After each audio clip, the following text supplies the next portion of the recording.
The diesel engines rolled closer while Brenda kept smiling into the microphone like she controlled the entire neighborhood. The first tow truck headlights washed across the clubhouse windows. Yellow lights flashed against champagne bottles and folding chairs. People started turning around in their seats. Brenda finally noticed the noise behind her.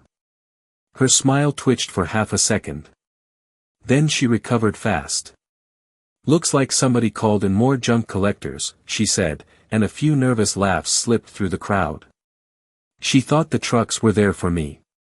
That was the second mistake.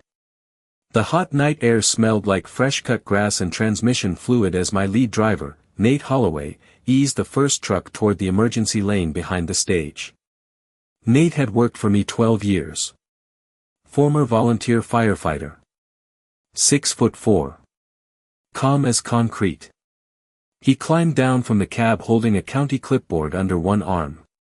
Right behind him came two county compliance inspectors in reflective jackets.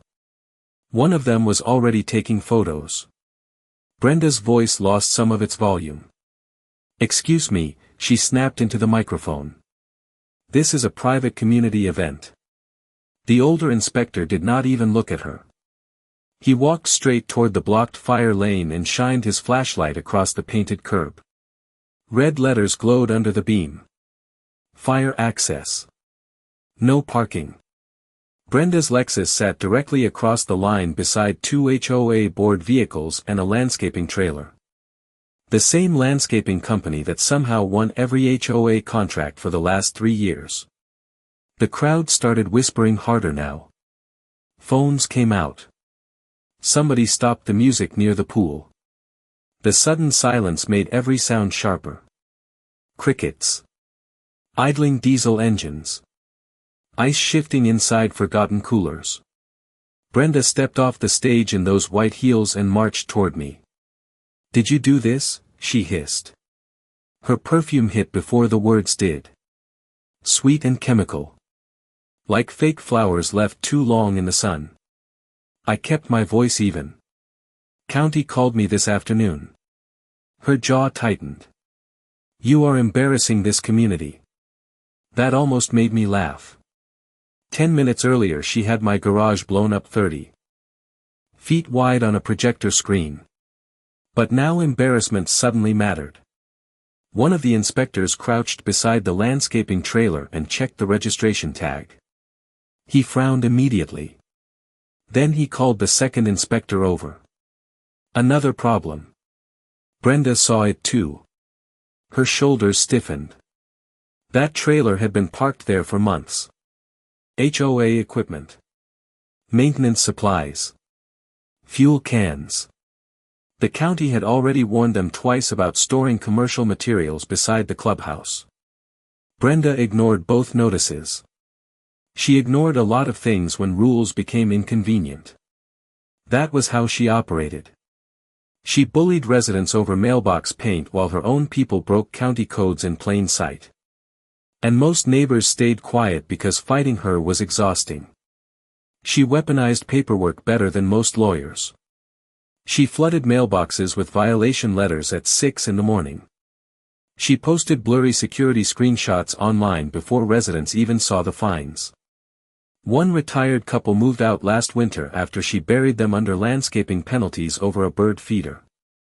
Another family stopped parking in their own driveway because Brenda claimed their pickup leaked oil. It never did. People were scared of becoming her next target. That fear kept her in power longer than the bylaws ever could. Then Nate walked over holding another clipboard. "Boss," he said quietly, "county wants immediate clearance on all blocked access lanes." Brenda heard every word. Her face lost color under the stage lights. She looked past me toward the line of tow trucks still idling beside the curb. More headlights were turning into the subdivision entrance. Brenda turned back toward the crowd so fast her heel slipped against the curb. The microphone squealed again as she grabbed it tighter. "Nobody panic," she said, forcing out a laugh that sounded thinner now. "This is just a misunderstanding with county services." But people were already standing up from their folding chairs. Phones kept rising into the air. Somebody near the pool whispered, "Why are there 4 tow trucks?" 4 had become 6. Their amber lights flashed across the clubhouse brick like warning beacons. The diesel rumble rolled through the neighborhood slow and steady. My stomach stayed calm. That surprised me a little. Maybe because this had stopped being personal an hour ago. Now the whole neighborhood was finally seeing what Brenda really built here. One of the inspectors walked directly onto the stage and unplugged the projector.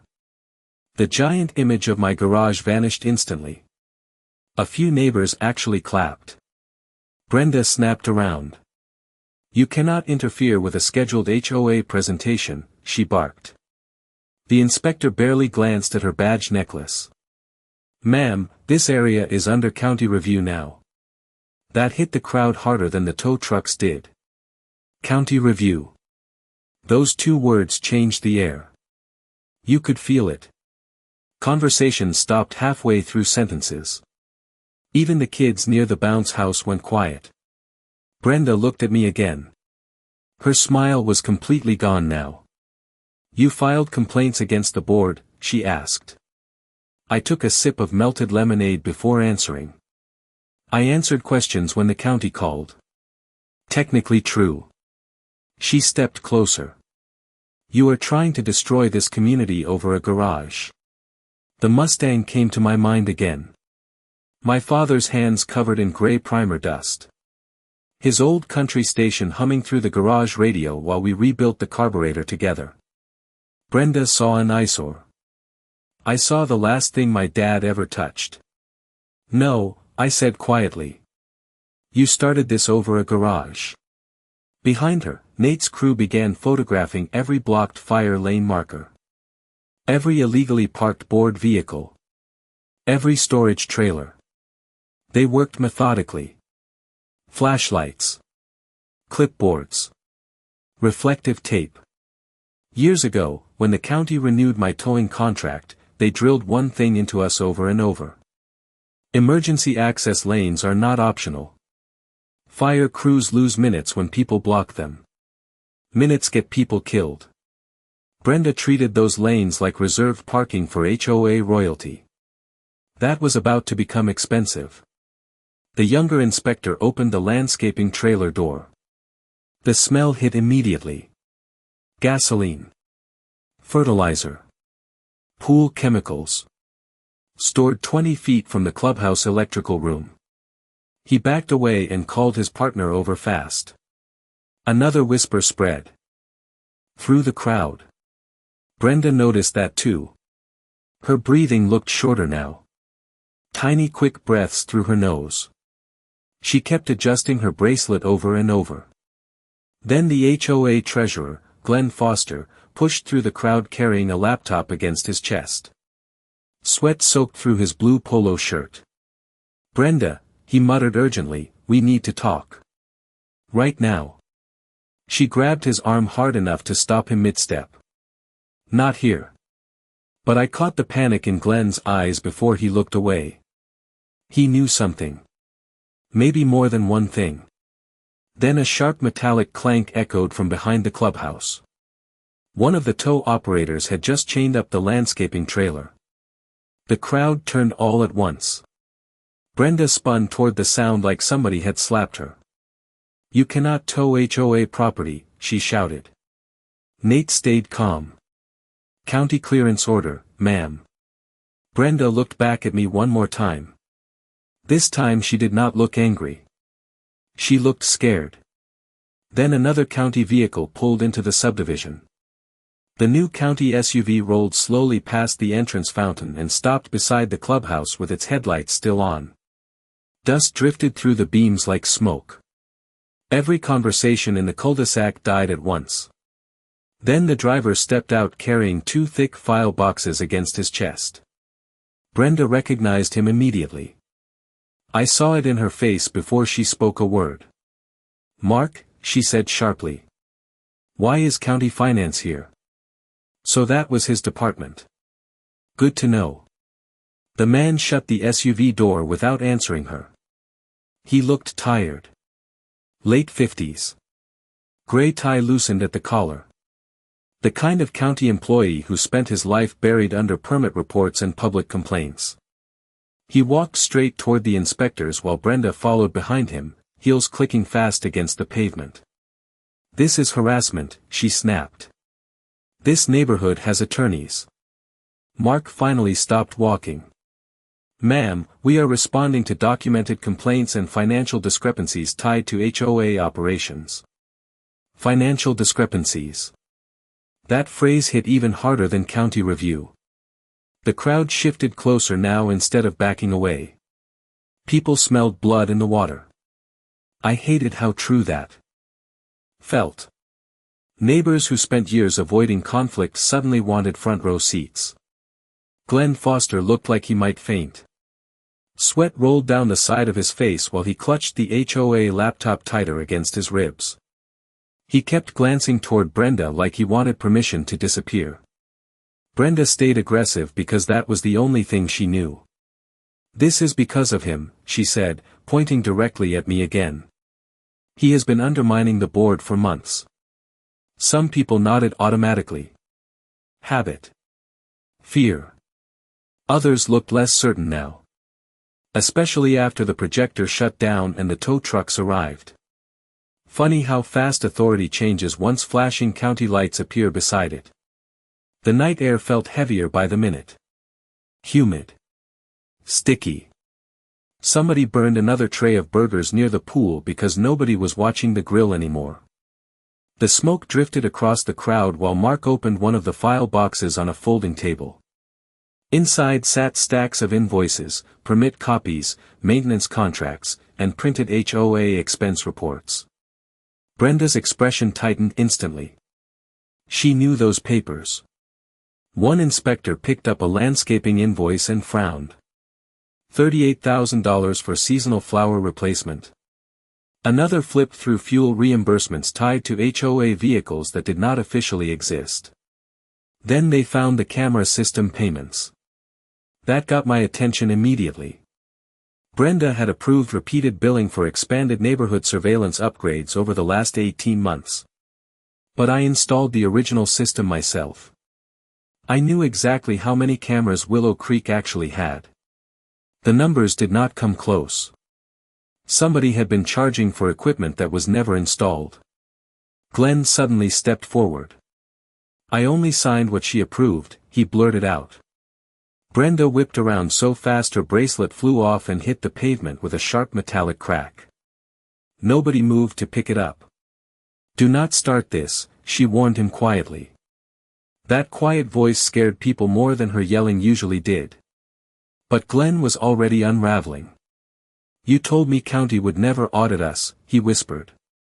Several neighbors heard that. More phones came. Out. Tiny screens glowed blue across the dark crowd like fireflies. Brenda looked around and finally realized the audience had changed sides. Not completely. Not yet. But enough. Then one of the inspectors held up a printed document toward Mark. "You need to see this authorization signature." Mark adjusted his glasses slowly. His eyes narrowed almost immediately. Then he looked straight at Brenda. "Ma'am," he said carefully, "why is Ethan Cole's contractor license attached to these billing approvals?" Brenda stopped breathing for a second. Every eye in the cul-de-sac turned toward me after Mark asked that question. The night suddenly felt dead quiet except for the soft diesel rumble from the tow trucks and the hiss of the clubhouse pool filter running behind us. Brenda opened her mouth once, then closed it again. For the first time since I moved into Willow Creek Estates, she looked unprepared. "That cannot be right," she said finally. Her voice sounded dry now. Mark slid the paper across the folding table under the portable floodlight. "This approval carries Ethan Cole's contractor license number and digital authorization." I stepped closer and looked down. The signature line had my business information attached to it all right. Cole Recovery and Repair. County Contractor ID 44719. Even the formatting looked official. But the signature itself was fake. Not even close. Brenda folded her arms tightly. You installed the neighborhood system, she snapped at me like she had found a lifeline. You had full access. A few people in the crowd murmured again. I could feel the shift. Fear always looks for the easiest target.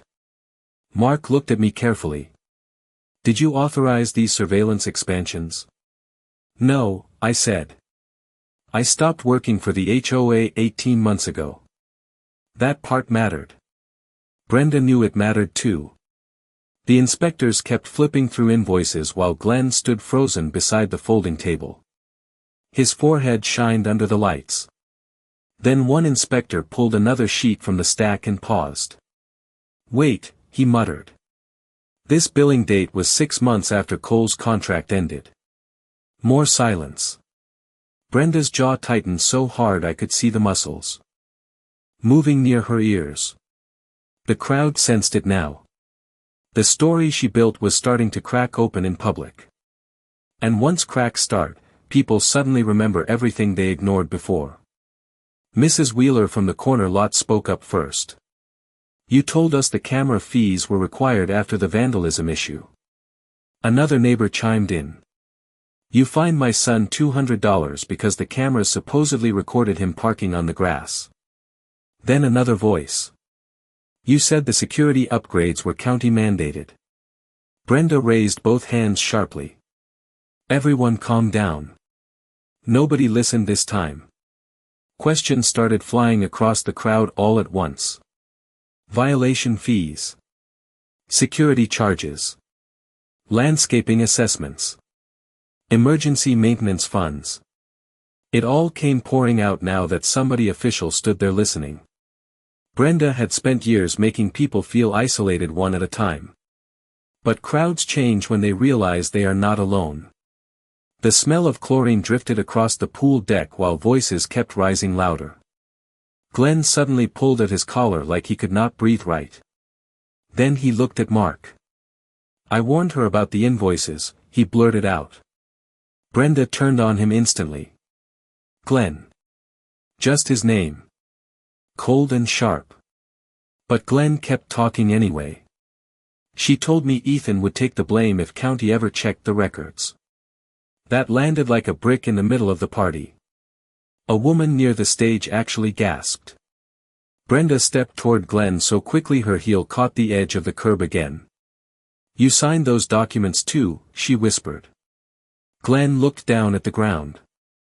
Because you said Ethan still had system access. Brenda looked back at me then. Not angry anymore. Calculating. Like she was searching for some new angle that could still save her. Then Mark held up another paper from the box. Interesting, he said quietly. The unauthorized logins into the HOA server stopped 3 weeks ago.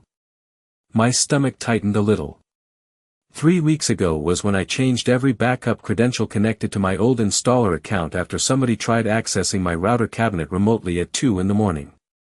I never told the county about that part yet. Mark adjusted his glasses again and looked directly at Brenda, who still had access after Cole's contract expired. Brenda did not answer.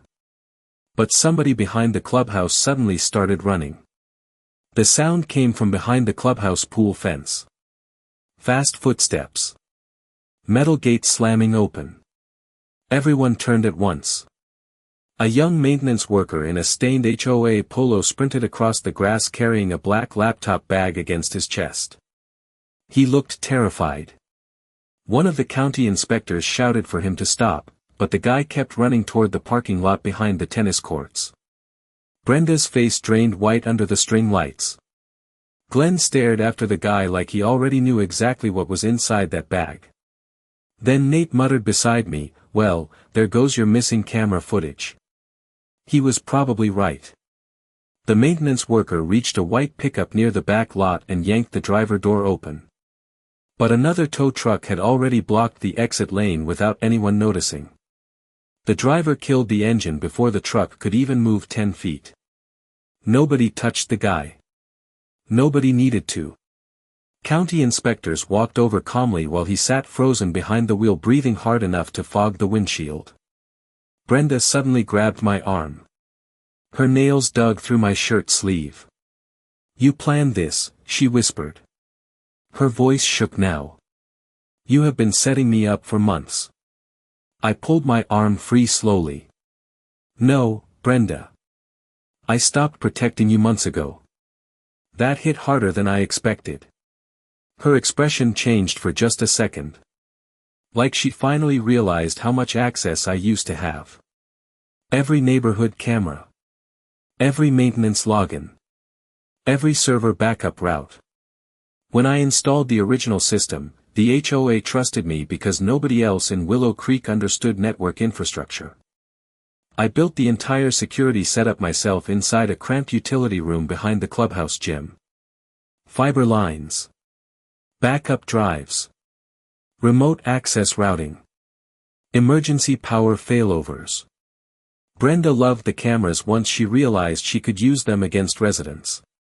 Suddenly every mailbox violation came with screenshots. Every complaint came with timestamps. She acted like neighborhood security. Mattered, but control mattered more. That was why I quit working for the HOA 18 months ago. Brenda wanted full administrator access without audit tracking. Illegal as hell. I refused. 3 days later she started targeting my property. The projector. The violation letters. Random inspections. Noise complaints every time I used an impact wrench after dinner. Looking back now, she probably thought humiliation would pressure me into staying quiet. Instead, it made me start documenting everything. Across the parking lot, county inspectors opened the black laptop bag under the floodlights. The younger inspector looked inside and immediately called Mark over. More whispers spread through the crowd. Brenda noticed too. Her breathing got shorter again. "What is in that bag?" somebody asked near the pool. Nobody answered right away. Mark studied whatever sat inside for a long moment before looking directly toward me. "Mr. Cole," he called out, "does this belong to your original server installation?" I walked closer through the crowd. The smell of overheated electronics drifted from the open bag. Inside sat 2 portable hard drives wrapped in HOA inventory labels. I recognized them instantly. Backup archive units. Missing for over a year. My stomach tightened. Those drives stored raw surveillance footage before compression cleanup. Full archives. Security logs. Access histories. Deletion records. Brenda saw my reaction and stepped backward slowly. Then the maintenance worker spoke from beside the pickup truck. His voice cracked. "She told me to wipe the files tonight." The entire crowd exploded into noise at once. Questions. Shouting. Phones recording from every angle now. Brenda raised both hands again trying to regain control, but nobody cared anymore. The projector screen behind the stage still glowed pale white against the dark sky like an empty courtroom wall. Then Mark held up one of the recovered hard drives. "We are going to need the clubhouse server room opened immediately." Brenda stopped moving altogether. Brenda stood completely still while Mark waited for an answer about the server room. The string lights above the cul-de-sac swayed in the warm night. Breeze. Somewhere near the pool, a child started crying because all the adults suddenly sounded angry at once. Brenda finally forced a smile back onto her face, but it looked painful now. "Of course," she said carefully. "The board has nothing to hide." Nobody believed that anymore. Not after the hard drives.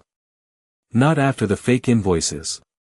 Not after the maintenance worker admitted she ordered the files wiped tonight. Glenn looked ready to disappear into the pavement. He kept rubbing his forehead with both hands while county inspectors escorted the maintenance worker toward the clubhouse entrance. Then Brenda tried one last move. "This entire situation is being exaggerated by incomplete records," she announced loudly enough for the crowd to hear. "Mr. Cole has held personal grudges against this board for over a year." She wanted the focus back on me. She always did that when control slipped. Find a villain. Point the crowd toward him. Let fear do the rest. But people were watching her differently now. Not scared. Curious. That was worse for her. Mark nodded toward me. Mr. Cole, since you installed the original network system, we may need assistance accessing archived routing logs. Brenda's eyes snapped toward him immediately. Absolutely not. Too fast. Too sharp. Another mistake. Mark noticed it too. Any reason you object? Brenda crossed her arms tightly. He no longer works for the association. Correct, I said calmly. Which means my access credentials expired 18 months ago. Unless somebody kept using my authorization illegally. The crowd reacted to that instantly. A low wave of whispers rolled across the lawn again. Brenda looked trapped now. Every answer created another problem. If she denied the access logs, the hard drives would expose it. If she admitted it, she admitted unauthorized use of my contractor credentials. Nate walked beside me toward the clubhouse utility hall. You all right? He asked quietly. I nodded once. But the truth was stranger than anger at that point. I mostly felt tired. Tired of the letters taped to my mailbox. Tired of HOA violation photos uploaded online before sunrise. Tired of watching decent neighbors apologize for things they never actually did wrong. Brenda built a system that worked because nobody pushed back at the same time. The clubhouse hallway smelled like chlorine, carpet cleaner, and overheated electronics. I had not stepped inside the server room since the day I quit. The metal door still carried my old installation sticker near the keypad panel. Cole Recovery and Repair. System authorized. Brenda noticed me looking at it. You were compensated very well for this work, she muttered beside me. I was paid to build security, I answered. Not surveillance games. Mark asked for the access code. Brenda hesitated too long. Glenn finally blurted it out before she could stop him. Another crack in the wall. The keypad beeped green. Then the server room door swung open. Cold air spilled into the hallway carrying the steady hum of cooling fans and backup batteries. Rows of equipment lights blinked across the dark room. Blue. Green. Amber. Familiar as an old workshop. One of the inspectors immediately frowned at the central rack. That bypass unit is not county compliant. I stepped closer and felt my stomach tighten. Somebody had installed a secondary remote access bridge directly into the archive server after my contract ended. Sloppy wiring. Cheap hardware. Illegal routing path. But that was not the worst part. A monitor near the back wall still glowed with an open neighborhood camera feed. Live footage. Every driveway. Every front porch. Every resident entrance. And sitting beside the keyboard was a printed folder labeled Resident Priority Watch List. Brenda stopped breathing again when Mark picked it up. Mark opened the folder slowly while the server fans hummed around us like distant engines. Nobody in that cramped utility room spoke for a second. The fluorescent ceiling light buzzed overhead. I could hear Brenda breathing behind me now. Fast. Uneven. Mark flipped open the first page. Resident names filled the list in neat alphabetical rows. Addresses. Vehicle descriptions. Personal notes. Violation targets. Surveillance flags. Some entries had yellow highlights beside them.